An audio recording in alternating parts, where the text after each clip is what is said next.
So this is Showa Shenzhen, and until 1944, this was a wheat field, and all of this, including what I'm standing on, you can see it goes down, was much, much lower. And there was a bunch of volcanic activity, and this just kind of pushed its way up. And you can see there's still, you know, smoke or whatever, coming up, steam or whatever it is that comes out of volcanoes, in this case, coming up out of it, which is pretty fascinating.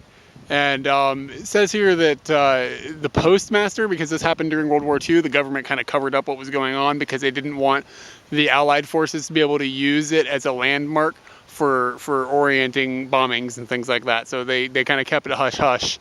And the local postmaster bought this volcano for about $260 US and did a lot of documentation, and he's made maps and stuff of the growth of it. So there's not very strongly scientific, you know, documentation of what happened, but apparently what he did is actually set standards on how volcanoes are now tracked. So it's pretty good for what a postmaster could have pulled off. And it's really, really strange looking because it's really barren, and it's just this, it seems unearthly compared to all of the greenery that's around here. And I mean, look at this. This is another volcano that's much, much older, but it's just a massive chunk of trees, and then you get spin around and big chunk of rock. So it's very striking. And I think we're going to take a cable car and go up this one and see what's up there. So let's do that.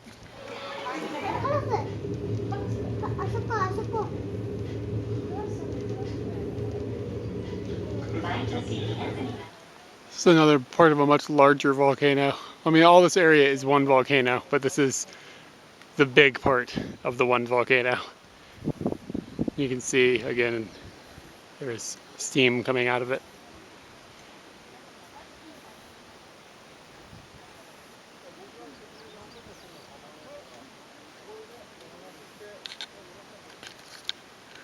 We've moved closer to the crater and the sun's out a little bit, but there are clouds creeping past us on this mountain. And it's surreal just sitting here watching the heat of the earth rise up and show us how dangerous it can be. And then how calm these clouds are just moseying on over.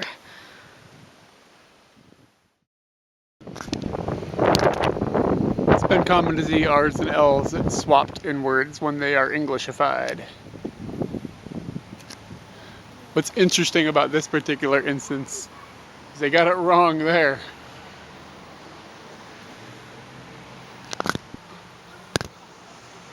But they got it right there. Not that this town is ratty or anything, but it seems like the tourism industry has slowed down a bit. You can see a lot of things are closed down, and we might be here off season because it is the rainy season. But then there's this, and this is definitely not ratty by any leap or bound of the explanation of ratty. This is definitely not it. Look at this bling in business, and because it's safe. You see these people up here, they look like they're in pajamas or something. It's because it's popular here for, there's a lot of hot springs, and people will just hang out in the hot spring and then put their pajamas on and go to a nice restaurant. Ain't no thing. And then there's this castle. And it's a boat, a floating castle. It is on its way too. And then in a few hours, or an hour or so, they are going to launch off 400 fireworks over this lake in a matter of 15 minutes. And they do that every single night. And it's peculiar because the town doesn't really feel like there's very many people here. So, hey, it is what it is. So far, it's been all right.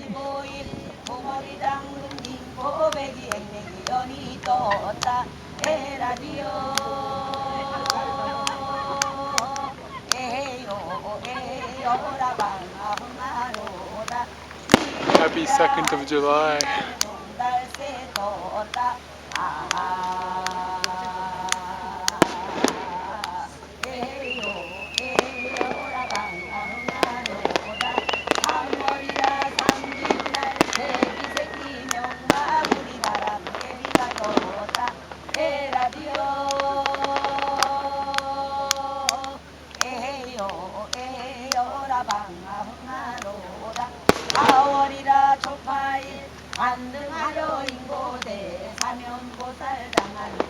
아가리 봉시링 어등에 등에 줄이 떴다. 아하 에요 에요라 방가방가로다 오리라 단오일 송백수야. These fireworks are exploding down lower. It's kind of, there's a boat going around. It's like he's dropping mines in the water and they explode a few minutes after he gets away from them. 떴다.